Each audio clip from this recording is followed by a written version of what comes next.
وَلَقَدْ يَسَّرْنَا الْقُرْآنَ لِلذِّكْرِ فَهَلْ مِن مُّدَّكِرٍ۔ الحمد للہ رب العالمین والصلاة والسلام علی سید الانبیاء والمرسلین، اما بعد فاعوذ باللہ من الشیطان الرجیم، بسم اللہ الرحمن الرحیم۔ قابل احترام سورہ یونس ہماری جو مکی سورہ مبارکہ ہے، جس کی آیات تقریباً 109 ہے، وہ آپ نے مکی موضوعات کے ساتھ جاری ہے۔ آج ہماری 34 نمبر آیت مبارکہ ہے جہاں سے ہماری تلاوت کا آغاز ہے، اور مکی صورتوں کے موضوعات ہم نے موٹے موٹے 5 گنے تھے۔ ہر مکی صورت میں اللہ کی وحدانیت کا اس بات ہے، اور اللہ کے مد مقابل جتنے منکرین حق نے کھڑے کیے اللہ کے شریک، ان کا رد ہے، اور حضور کی رسالت پہ دلائل ہیں۔ قرآن مجید اللہ کی آخری کتاب ہے، اس کے اوپر دلائل ہیں۔ یہ موٹے موٹے مکی صورتوں کے مضامین ہیں، اور عقلی لحاظ سے اللہ نے ان کو باتیں سمجھائی ہیں۔ اس پر انحصار نہیں کیا کہ قرآن میں لکھا ہے تو اس کو مان لو۔ یہ جو منکرین حق اور مشرکین سے سوالوں کا سلسلہ ہے، محبوب ذرا ان سے پوچھیں یہ کائنات کس نے بنائی ہے، یہ تمہیں نعمتیں کس نے دی ہیں، یہ سلسلہ جاری ہے، اور آج اس سلسلے کا دوسرا سوال ہے۔ بسم اللہ الرحمن الرحیم۔ قل هل من شرکائکم من یبدأ الخلق ثم یعیدہ قل اللہ یبدأ الخلق ثم یعیدہ فأنا تؤفکون۔ اب یہ سوال ہے جو عقلی لحاظ سے کہ تم کہتے ہو کہ اللہ ہمارا خدا نہیں ہے بلکہ ہمارے معبود تو لات منات اور عزا ہیں، تو اللہ فرما رہے محبوب ان سے پوچھو اتنی بڑی کائنات کیا تمہارے خداؤں نے بنائی ہے؟ اور کیا تمہارے خدا اس بات پہ قادر ہیں کہ وہ اسے دوبارہ فنا کر دیں گے؟ تو کائنات اللہ نے بنائی ہے، اور اس کائنات کو دوبارہ ختم کرنے والا بھی اللہ تبارک و تعالیٰ ہے۔ تم کن راستوں کے اوپر بھٹک رہے ہو؟ قل هل من شرکائکم، قل محبوب فرما دیجئے، حل کیا، من شرکائکم، من کا معنی سے شرکائکم، تمہارے جو شریک ہیں، معبود ہیں، جن کو تم اللہ کا شریک ٹھہراتے ہو، کیا ان میں سے کوئی ہے ایسا؟ من یبدأ الخلق، من جو یبدأ آغاز کرے، ابتدا کرے، الخلق ساری مخلوق کا، تم میں سے کوئی ایسا ہے تمہاری خداؤں میں جس نے یہ ساری کائنات بنائی ہو؟ کائنات میں موٹی موٹی 2-3 چیزیں گن لیں، اتنے بڑے بڑے پہاڑ جس نے بنائے ہوں، اتنا بڑا آسمان جس نے بغیر کسی سہارے کے کھڑا کر دیا ہو، اور زمین کے اوپر اتنا بڑا پانی جو آج جغرافیائی لحاظ سے کچھ 70% کے قریب ہے، یہ سارا کیا تمہارے خداؤں نے پیدا کیا ہے؟ من یبدأ الخلق، یہ کوئی ہے جس نے کائنات کو پیدا کیا ہو، ثم یعیدہ، ثم پھر یعیدہ، اعاد یعیدہ کا معنی ہے لوٹا دینا، عاد یعود کا معنی ہوتا ہے لوٹنا، اور اعاد یعیدہ کا معنی ہے لوٹانا، تو لازم اور ملزوم کا معنی ہے کوئی ایسا ہے کہ جو مخلوق کو پیدا کرے، ثم یعیدہ، پھر اس کو اپنے انجام کی طرف لوٹا دے۔ اب انجام کیا ہے؟ انہی کائنات اور مخلوق کی دلیلوں کا الٹ ہو جانا۔ قیامت کی نشانیاں کیا ہیں؟ القاریہ ملقاریہ، وما ادراک ملقاریہ، پہاڑ کیا بن جائیں گے؟ روئی کے چھوٹے چھوٹے ریزے، اور زمین و آسمان کا حال کیا ہوگا؟ اللہ فرما رہے کیا تمہارے خداؤں میں کوئی ایسا ہے جو یہ کرنے پر بھی قدرت رکھتا ہو، یا بنانے پر یا ان کو ختم کرنے پر؟ جب اس کے جواب سے عاجز آ گئے تو اللہ نے فرمایا قل اللہ یبدأ الخلق ثم یعیدہ، محبوب یہ تو جواب دینے سے قاصر ہیں، قل فرما دیجئے اللہ ہی ہے، یبدأ الخلق جو مخلوق کی ابتدا بھی کرتا ہے، اور ثم یعیدہ، اور پھر اس کو اپنے انجام کی طرف لوٹاتا بھی ہے۔ تو فانا تؤفکون، تم کدھر پھر رہے ہو؟ فا کا معنی پس، انا ویئر، کدھر، تؤفکون تم کہاں پھر رہے ہو بھٹکتے ہوئے؟ لوٹ آؤ اسی خالق کی طرف۔ اور تیسرا سوال، قل هل من شرکائکم من یہدی الی الحق قل اللہ یہدی للحق افمن یہدی الی الحق احق ان یتبع ام من لا یہدی الی ان یہدی فما لکم کیف تحکمون۔ اب تیسرا سوال ان سے یہ ہے کہ خالق کا ایک کام تو یہ ہوتا ہے، جو معبود ہوتا ہے، جو عبادت کے لائق ہوتا ہے، کہ وہ کائنات بنائے، کائنات کو ختم بھی کرے، راہ ہدایت بھی لوگوں کو بتائے، تو کیا تمہارے معبودوں کے اندر کو راہ حق بتانے کی بھی ان کے اندر کو صلاحیت ہے؟ اگر نہیں ہے تو پھر اللہ کی طرف لوٹ آؤ۔ یہ سوالوں میں سے کتنا سوال ہے؟ یہ تیسرا سوال ہے۔ کل محبوب آپ انہیں فرما دیجئے، ان سے پوچھئے، حل من شرکائکم، کیا تمہارے شریکوں معبودوں میں کوئی ایسا ہے، من یہدی الی الحق، من جو یہدی رہنمائی کرے، راستہ دکھائے، الی الحق کے حق کا، کوئی حق کی طرف بلائے، قل اللہ یہدی للحق۔ محبوب یہ تو جواب دینے سے قاصر ہیں، محبوب آپ ہی فرما دیجئے، قل اللہ یہدی للحق، اللہ ہی ہے جو سیدھے راستے کی طرف لوگوں کو ہدایت دیتا ہے، دل موڑتا ہے کفر سے ایمان کی طرف۔ تو اب کمپیریٹیولی اللہ ایک اور سوال فرما رہے ہیں کہ جس کو پتہ ہی نہیں کہ میں خود حق پہ ہوں یا نہیں، جو خود سینس لیس ہے وہ عبادت کے لائق ہے، یا جو دوسروں کو بھی سینس دیتا ہے وہ عبادت کے لائق؟ بڑا غور طلب سوال تھا اہل مکہ اور مشرکین سے کہ جن کے اندر سینس ہی نہیں ہے، شعور ہی نہیں ہے، تمہارے ہاتھ سے بنائے ہوئے بت کیا یہ عبادت کے لائق ہے، یا جو پوری کائنات کو شعور دیتا ہے وہ عبادت کے لائق ہے؟ دونوں سوال ہیں۔ افمن یہدی الی الحق کے آکمن، کیا فاکمن پس من جو یہدی ہدایت دے الی الحق کے حق کی طرف، تو کیا جو راہ حق کی طرف ہدایت دے حق کو، وہ زیادہ مستحق نہیں ہے این یتبع کہ اس کی پیروی کی جائے، ام من لا یہدی الی ان یہدی، یا کمپیریٹیولی پھر دوسرا کون ہے، ام من لا یہدی، ایک وہ ہے جس کو خود ہی ہدایت کا پتہ نہیں ہے، یعنی شعور ہی نہیں ہے اس کے اندر، الا ان یہدی، سوائے اس کے کہ اس کو یہاں سے اٹھا کر کسی اور جگہ پہ رکھ دیا جائے، یعنی بتوں کی بات ہے۔ ایک وہ جو ساری کائنات کو ہدایت اور شعور دیتا ہے، اور ایک وہ ہے جس کو تمہارے اٹھائے بغیر اپنی جگہ بھی وہ تبدیل نہیں کر سکتا۔ تو دونوں میں سے کون ہدایت کا مستحق ہے اور عبادت کا مستحق ہے جس کی عبادت کی جائے؟ تو فما لکم کیف تحکمون، اللہ فرما رہے کچھ اپنی عقل کو ہاتھ مارو، فما لکم، فا کا معنی پس، ما لکم، تمہیں کیا ہو گیا ہے، کیف تحکمون، تم کیسے غلط فیصلے کرتے ہو؟ کہ سر جھکانا تھا اللہ کی بارگاہ میں، تم نے سر جھکانا شروع کر دیا جن کو تم نے اپنے ہاتھوں سے بنایا ہے۔ اس آیت کا ایک اور لفظ میں خلاصہ سنیں کہ ایک وہ ہے جس نے ساری کائنات بنائی ہے، وہ تمہارا اللہ ہے، اور ایک وہ ہے جن کو تم نے اپنے ہاتھوں سے بنایا ہے۔ تو عبادت کے لائق کون ہے؟ جس نے ساری کائنات بنائی ہے۔ وما يتبع اکثرهم الا ظنا ان الظن لا یغنی من الحق شیئا ان اللہ علیم بما یفعلون۔ یہاں انہیں یہ بتایا جا رہا ہے کہ تم ظن اور تخمین سے کام لیتے ہو، اندازے لگاتے ہو۔ بھائی تمہارے کسی بت کے سامنے تم نے ہاتھ اٹھائے، اس کے آگے سر جھکایا، اللہ نے بارش نازل کر دی، تو تم نے حساب کتاب لگا لیا کہ ہم نے اس کے سامنے سر جھکایا تھا لہذا اس نے بارش دے دی۔ وما یتبع اکثرهم الا ظنا، واو کا معنی اور ما یتبع، پیروی نہیں کرتے، اتباع نہیں کرتے، اکثرهم، ان منکرین حق اہل مکہ مشرکین اور کفار میں سے اکثر پیروی نہیں کرتے، الا ظنا، مگر کس کی؟ ظن کی، گمان کی، بس گمان میں آ گیا، وہم میں کوئی بات آ گئی تو اس کی پیروی کرنا شروع کر دی۔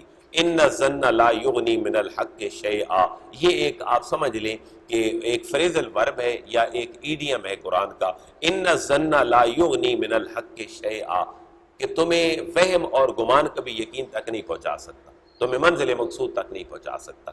ان بے شک، الظن گمان، لا یغنی من الحق شیئا، لا یغنی وہ بے نیاز نہیں کر سکتا تمہیں، من الحق کے حق کے معاملے میں، شیئا ذرا بھر بھی۔ ایک طرف حق ہے ایک طرف وہم ہے، تو منزل مقصود پہ کون پہنچائے گا؟ حق۔ فرض کر لیں سڑک جا رہی ہے کہیں لیکن پتہ نہیں ہے کہ یہ میرے گھر کی طرف جا رہی ہے یا کہیں اور، تو منزل مقصود پہ انسان پہنچ ہی نہیں سکتا۔ تو یہ تمہارے جو بت ہیں خواہشات کے ہوں یا فزیکلی تمہارے سامنے لات منات اور عزا ہوں، یہ تمہیں کبھی حق تک نہیں پہنچا سکتے۔ ان اللہ علیم بما یفعلون، بے شک اللہ تبارک و تعالی علیم، جاننے والا ہے، بما یفعلون، جو وہ کر رہے ہیں، جو کچھ وہ کرتے ہیں اللہ اس کو دیکھ رہا ہے۔ اب اس پوری جو 2-3 آیات تھیں ان کا خلاصہ کیا تھا؟ توحید باری تعالیٰ۔ اب اگلی آیت مبارکہ میں مکی صورتوں کا ایک اور بڑا موضوع ہے کہ یہ قرآن کیا اللہ کی کتاب ہے یا کسی انسان کی کتاب ہے۔ یہ منکرین حق کا ایک بہت بڑا شبہ تھا، اب اللہ اس کو دور فرما رہا ہے۔ مثلا منکرین حق کا موقف کیا تھا قرآن کے بارے میں؟ 3 قسم کے رویے تھے اہل مکہ کے قرآن کے بارے میں۔ ایک بات یہ تھی کہ وہ بڑے قادر الکلام شاعر تھے، بڑے فصیح تھے، بڑے بلیغ تھے۔ اچھا، قرآن جب اترتا تھا تو قرآن سے متاثر بھی ہوتے تھے، کیونکہ ان کو لہجے میں بات تھی اور اس کے مد مقابل کچھ لا بھی نہیں سکتے تھے، تو کبھی وہ کہہ دیتے کہ یہ جو قرآن ہے یہ تو جادو والی کتاب ہے، بار بار کو مکی صورتوں میں کہا گیا۔ اچھا، مرعوب بھی تھے، ماننے کے لیے تیار بھی نہیں تھے، لیکن ایک بندہ اپنے کسی مخالف کی بات کو اگر تسلیم بھی کر لے حقیقت کی بنا پر تو وہ ظاہر ہے اس میں وہ کیڑے نکالنے شروع کر دیتا ہے۔ منکرین حق نے بھی قرآن میں کیڑے نکالے۔ یہ کیڑے 3 قسم کے تھے۔ کتاب ٹھیک تھی، دلوں پہ اثر کرتی تھی، لیکن کہتے بھئی یہ تو جادو والی بات ہے۔ دوسرا موقف یہ تھا کہ یہ تو کسی شاعر کا کلام ہے، یہ تو کسی اور کا کلام نہیں ہے، شاعر کے علاوہ ایسی بات کوئی کر ہی نہیں سکتا۔ اور تیسرا اعتراض قرآن کے اوپر یہ تھا کہ یہ محمد رسول اللہ صلی اللہ علیہ وسلم یہ جس قرآن کی بات کرتے ہیں یہ انہوں نے کسی بندے سے لکھوایا ہے، یہ کوئی ماہر کاتب ہے جس سے انہوں نے لکھوا لیا ہے۔ اور جو اورینٹیلسٹ ہیں وہ بھی قرآن کے بارے میں یہی کہتے ہیں۔ آج کے مستشرقین یہ کہتے ہیں، اور بلکہ پرانا اعتراض ہے قرآن پہ، حضور کا ایک سفر تھا جو شام کی طرف تھا، آپ جناب ابو طالب کے ساتھ گئے تھے۔ ہم نے 5ویں 6ٹھی کی کتابوں میں پڑھا تھا کہ راستے میں آپ کو ایک راہب ملا، جس راہب نے وہ ساری باتیں بتائیں کہ میں نے آسمانی کتابوں میں یہ پڑھا ہے، تو یہ بادل سایہ کر رہے تھے حضور کے اوپر، اور اس راہب نے کہا کہ تم اس کے کیا لگتے ہو؟ تو ابو طالب نے کہا میں چچا ہوں۔ تو اس راہب نے کہا بھئی اس کو واپس لے جاؤ ورنہ یہودی معاذ اللہ ان کو نقصان پہنچائیں گے۔ اب اس وقت کے مشرکین یہ کہتے تھے کہ یہ جس نبی نے اعلان نبوت کیا ہے 40 سال کے بعد، اس نے پہلے سارے لوگوں سے مل ملا کے چیزیں اکٹھی کی ہیں، اور پھر انہوں نے کہا وہ راہب جو ملا تھا اس نے جو باتیں کی تھی 40 سال کے بعد مسلمانوں کے نبی نے وہی باتیں کہہ کر کہا کہ یہ تو میرے اللہ کا کلام ہے۔ اس قسم کے بھونڈے سے اعتراضات تھے قرآن پہ، اور بنیادی طور پر 3 اعتراضات تھے، ان کو ذہن میں بٹھا لیں۔ متاثر تھے قرآن سے لیکن جواب کیا تھا کہ یہ جادو ہے، متاثر تھے قرآن سے لیکن جواب میں کیا کہتے؟ یہ کسی شاعر کا کلام ہے۔ متاثر تھے قرآن سے لیکن جواب میں کہتے کہ یہ انہوں نے کسی اور ماہر بندے سے لکھوایا ہے۔ اب اللہ ان کے سارے اعتراضات کو دور فرما رہا ہے اور مکی صورتوں کا ایک موضوع ذکر ہو رہا ہے۔ وَمَا كَانَ هَذَا الْقُرْآنُ أَن يُفْتَرَى مِن دُونِ اللَّهِ وَلَكِن تَصْدِيقَ الَّذِي بَيْنَ يَدَيْهِ وَتَفْصِيلَ الْكِتَابِ لَا رَيْبَ فِيهِ مِن رَّبِّ الْعَالَمِينَ۔ اب ترجمہ اس کا آپ کریں گے، میں نے بالکل 100% اس کا مفہوم آپ تک پہنچا دیا۔ وَمَا كَانَ هَذَا الْقُرْآنُ، واو کا معنی، اور ما کانا نہیں ہے، حاض القرآن یہ قرآن نہیں ہے، ان دیٹ کے معنوں میں ہے کہ یفترا یہ گھڑ لیا گیا ہو، یفترا ایکٹیو نہیں بلکہ پیسو ہے، یفتری نہیں ہے بلکہ یفترا، یہ قرآن ایسا نہیں ہے کہ یہ گھڑ لیا گیا ہو من دون اللہ، اللہ کے علاوہ کسی کی طرف سے۔ اب اس کے اندر تینوں باتیں آ گئی، جادو بھی آ گیا، شاعر کا کلام بھی آ گیا، اور تیسری بات کسی ماہر بندے سے اس کو لکھوایا ہے۔ تو اللہ نے ایک لفظ بولا من دون اللہ، تو چھوٹے چھوٹے سارے اعتراضات اس کے اندر آ گئے۔ بھائی قرآن ایسی کتاب نہیں ہے جو گھڑ لی گئی ہو من دون اللہ، اللہ تبارک و تعالیٰ کی وحی کے بغیر یہ گھڑ لی گئی ہو، ایسی بات نہیں ہے، بلکہ یہ ہے کیا؟ وَلَٰكِن تَصْدِيقَ الَّذِي بَيْنَ يَدَيْهِ وَتَفْصِيلَ الْكِتَابِ لَا رَيْبَ فِيهِ مِن رَّبِّ الْعَالَمِينَ۔ اچھا، یہ بھی بڑے پتے کی بات ہے، انہیں یہ نہیں کہا گیا کہ مانو بھائی قرآن کو مانو، یہ اللہ نے بنائے ہیں، زمین و آسمان قرآن میں لکھا ہے۔ انہیں کہا گیا بھائی اپنے آباء و اجداد کے کچھ چیزیں دیکھ لو جو آسمانی کتابوں سے ملک تھیں، تورات سے، زبور سے، انجیل سے، تو تمہیں یہ کتاب سملر نظر آئے گی ان کتابوں کے ساتھ، تو اسی بات کو مد نظر رکھ لو کہ یہ اللہ کی کتاب ہے۔ تو پہلی دلیل انہیں یہ دی، وَلَٰكِن تَصْدِيقَ الَّذِي بَيْنَ يَدَيْهِ، واو کا معنی، اور لیکن تصدیق، یہ قرآن کیا ہے؟ یہ تصدیق ہے الذی، اس کی، بین یدیہ، جو ان کے دونوں ہاتھوں کے سامنے موجود ہے، یعنی ان کے ہاتھوں میں ہے کچھ آسمانی اور ڈیوائن جو چیزیں ہیں وہ ان کے ہاتھوں میں، یہ تو ان کی تصدیق ہے۔ اور وہ یہ ہے کہ اگر قرآن جو کچھ پہلے نازل ہوا ہے اس کی تصدیق کرنے والا ہے تو پھر ہمیں انجیل، تورات اور زبور پہ اعتراض نہیں کرنا چاہیے۔ قرآن یہاں کیا کہہ رہا ہے؟ وَلَٰكِن تَصْدِيقَ الَّذِي بَيْنَ یدیہ، جو ہاتھوں کے پاس ہے ان کے، اس کی تصدیق کرنے والا ہے۔ تو قرآن اگر تصدیق کرنے والا ہے تو پھر ہمیں انجیل کو ماننا چاہیے، ہمیں زبور اور تورات کو بھی ماننا چاہیے، کیونکہ قرآن ان کی کیا کرنے والا ہے؟ تصدیق۔ تو اس کا جواب یہ ہے کہ قرآن ہمیں ان آسمانی کتابوں پہ ایمان کا کہتا ہے جو اس نبیوں پہ اتری تھیں، لیکن آج جو تورات، زبور اور انجیل ہے، قرآن حکم کے مطابق وہ ڈیلیٹ ہو چکی ہے، وہ کینسل ہو چکی ہے۔ دوسری بات یہ ہے کہ وہ اپنی اصلی شکل پہ موجود نہیں ہے، ان کے ماننے والوں نے اس کو ایڈٹ کر دیا۔ قرآن خود کہہ رہا ہے انہوں نے اس کے اندر تحریف کر دی، انہوں نے اس کی چیزوں کو آگے پیچھے کر دیا۔ لہٰذا آسمانی کتابیں تھیں، حق تھیں، اس پہ ایمان لانا ضروری ہے، لیکن آج اپنی تعلیمات کے اعتبار سے وہ حق نہیں ہے، یہ ایمان لانا ضروری ہے۔ یہ معنی ہے وَلَٰكِن تَصْدِيقَ الَّذِي بَيْنَ يَدَيْهِ، یا جو کچھ آسمانی احکامات ان کے پاس موجود ہیں۔ اس کتاب کا دوسرا سٹیٹس کیا ہے؟ وَتَفْصِيلَ الْكِتَاب، واو کا معنی اور تفصیل، یہ تفصیل ہے، الکتابہ کتاب کی۔ وہ کتاب کیا ہے؟ لوح محفوظ پہ جو لکھا ہے یہ اس کی تفصیل ہے۔ اور دوسری بات یہ ہے جو لیگل احکامات ہیں انسانیت کے لیے، یہ ان کی تفصیل بیان کر رہی ہے، تو وہ تقریباً ہر ایک میں کامن ہے۔ توحید کی بات ساری آسمانی کتابوں میں کامن ہے، رسالت کی بات اور آخرت کی بات، تین باتیں ساری آسمانی کتابوں میں کامن ہے۔ لا ریب فیہ من رب العالمین، لا ریب فیہ، لا کا معنی نہیں، ریب کا معنی شک، فیہ اس میں ذرا برابر بھی شک نہیں ہے، من رب العالمین، یہ رب تعالیٰ کی طرف سے اتری ہوئی ہے، اس میں ذرا برابر بھی شک نہیں ہے۔ اب قرآن کے بارے میں ان کے جو چھوٹے چھوٹے دو تین رویے ہیں ان کو دیکھ لیں تو پھر اگلی بات آئے گی جو انہوں نے آخرت کے بارے میں انکار کیا، وہ تیسرا سوال ہوگا۔ ام یقولون افتراہ قل فاتوا بسورۃ مثلہ وادعوا من استطعتم من دون اللہ ان کنتم صادقین۔ سورہ بقرہ سے یہ موضوع شروع ہوا تھا، آج 11ویں پارے میں پہنچ چکا کہ اگر تم کہتے ہو یہ اللہ کی کتاب نہیں ہے، کسی شاعر کی ہے یا کسی ماہر آدمی کی ہے یا جادو سے لکھی گئی ہے، تو تم جادو میں بھی کمال رکھتے ہو، شعر و شاعری پہ بھی تمہیں قدرت ہے، اور کسی بندے سے تم بھی لکھوا لو اس طرح کی کتاب۔ آخری پھر بات تو یہی ہے، اگر نہیں مانتے ہو تو پھر تم بھی اس کو لکھ لو، تم بھی جادو کے ساتھ ایسی کو بات بنا دو۔ تو ان دو لینوں کا یہ مفہوم ہے۔ ام یقولون، کیا یہ کافر لوگ کہتے ہیں کہ افطراہ، اس کو محمد مصطفیٰ نے خود گھڑ لیا ہے، تو محبوب کل آپ ان کو فرما دیجئے فَأْتُوا بِسُورَةٍ مِثْلِهِ، فَأْتُوا لے آؤ، بِسُورَةٍ مِثْلِهِ، اس کی مثل کوئی ایک سورت لے آؤ، سورہ بقرہ لے آؤ، سورہ فاتحہ لے آؤ، سورہ کوثر لے آؤ، اور صرف خود ہی نہ لے آؤ بلکہ اپنے چھریاں کو آڑے خود دوستوں اور یاروں کو بھی ساتھ بلا لو۔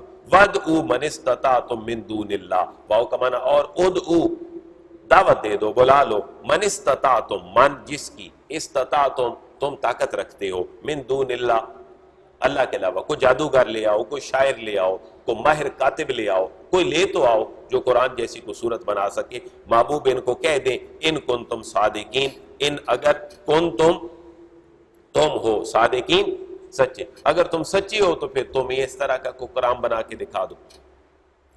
بل کذبوا بما لم یحیطوا بعلمہ ولما یأتہم تاویلہ کذالک کذب الذین من قبلہم فانظر کیف کان عاقبۃ الظالمین۔ اب جب انسان رائے حق کی طرف نہیں آتا تو اس کو انجام سے ڈرایا جاتا ہے۔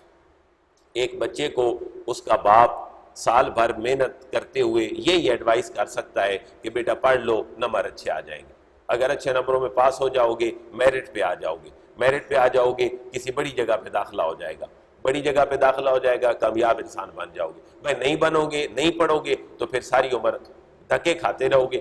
یہی اسلوب اللہ بھی اپنا رہا ہے۔ بل کذبوا بما لم یحیطوا بعلمہ، بلکہ کذبوا جھٹلایا انہوں نے، بما لم یحیطوا بعلمہ جسے وہ پوری طرح جان نہ سکے، جس کو وہ پوری طرح ٹو نہ جس کی لگا سکے، ولما یاتہم تاویلہ، اور قرآن جیسی کتاب یا کوئی جملہ وہ لا بھی نہ سکے، وجہ یہ تھی ولما یاتہم، اور نہیں آیا ان کے پاس تاویلہ، اس کا انجام۔ قرآن نے وہ باتیں کی کہ جو وہ لا نہیں سکتے تھے۔ قرآن نے بات کی تھی قیامت کی، تو قیامت تو وہ لا نہیں سکتے تھے۔ قرآن نے بات کی تھی جزا اور سزا کی، ریگارڈ کی، ریوارڈ کی، وہ بھی نہیں لا سکتے تھے۔ قرآن نے مستقبل کی باتیں کی تھی، وہ بھی نہیں وہ لا سکتے تھے۔ اس لیے وَلَمَّا يَأْتِهِمْ تَأْوِيلُهُ، نہیں آیا ان کے پاس اس کا کوئی انجام، آخرت کے حوالے سے، اجر و ثواب کے حوالے سے، مستقبل کے واقعات کے حوالے سے۔ اس لیے انہوں نے اس کو جھٹلا دیا. اور اللہ فرما رہے ہیں محبوب یہ ان کا جھٹلانا کوئی نیا قصہ نہیں ہے. کذالک کذب الذین من قبلہم فانظر کیف کان عاقبۃ الظالمین. کذالک اسی طرح، کذب جھٹلایا، الذین ان لوگوں نے، من قبلہم جو ان سے پہلے تھے، فانظر محبوب دیکھ لیں، کیفا کیسے، کانا ہے یا ہوا، عاقبۃ الظالمین ظالموں کا انجام. ظالموں کا انجام محبوب انہیں پڑھا دیں. اور ظالم کہاں سے شروع ہوئے؟ اللہ کے نبی آئے، حضرت آدم علیہ السلام، حضرت نوح، حضرت ابراہیم، اور یہ سورت کس نام پہ ہے؟ یونس. اب ان کے منکرین کو محبوب دیکھ لیں، انجام سارے ظالموں کا ایک جیسا ہی ہے. اس لیے انہیں اہل مکہ کو بتا دیں یہ آپ کا انکار کرتے ہیں، انجام ان کا بھی ٹھیک نہیں ہوگا. وَمِنْهُمْ مَنْ يُؤْمِنُ بِهِ وَمِنْهُمْ مَنْ لَا يُؤْمِنُ بِهِ وَرَبُّكَ أَعْلَمُ بِالْمُفْسِدِينَ. جیسے وہ کہہ دیتے ہیں نا تم نے کھیل تماشا بنایا ہوا ہے، میں جو کہتا ہوں کبھی کر لیتے ہو کبھی نہیں کرتے ہو. اللہ فرما رہے ہیں محبوب انہوں نے بھی کھیل بنایا ہوا ہے. جب چاہتے ہیں قرآن پہ ایمان لے آتے ہیں، جب چاہتے ہیں کہتے ہیں ہم اس پہ ایمان نہیں لاتے. یہ فسادی قسم کے لوگ ہیں، ان کو آپ کا رب پہچانتا ہے. وَمِنْهُمْ واو کا معنی، اور مِنْهُمْ ان میں سے، مَن يُؤْمِنُ بِهِ کچھ وہ ہیں جو اس پہ ایمان لے آتے ہیں. وَمِنْهُمْ مَن لَا يُؤْمِنُ بِهِ اور کچھ وہ ہیں لا يُؤْمِنُ بِهِ جو اس پہ ایمان نہیں لاتے ہیں اور نہیں لائیں گے. وَرَبُّكَ أَعْلَمُ بِالْمُفْسِدِينَ وَرَبُّكَ اور آپ کا رب، عالم بہت زیادہ جانتا ہے، بالمفسدین مفسدوں فساد کرنے والوں کو محبوب آپ کا رب جو ہے وہ بہت بہتر جانتا ہے. یہی قرآن کے بارے میں ان کا رویہ مزید اگلی آیات میں بھی جاری ہے. اس کے بعد آخرت کی بات ہوگی انہی موضوعات پہ. کل انشاءاللہ اگلی آیت مبارکہ سے شروع ہوگا 41 نمبر سے. اللہ تبارک و تعالی قرآن کی حقانیت پہ ہمیں ایمان رکھنے کی توفیق نصیب فرمائے. وما علیہ الا البلاغ. الحمدللہ رب العالمین والصلاة والسلام علی سید الانبیاء والمرسلین. ربنا آتنا فی الدنیا حسنہ وفی الآخرۃ حسنۃ وقنا عذاب النار.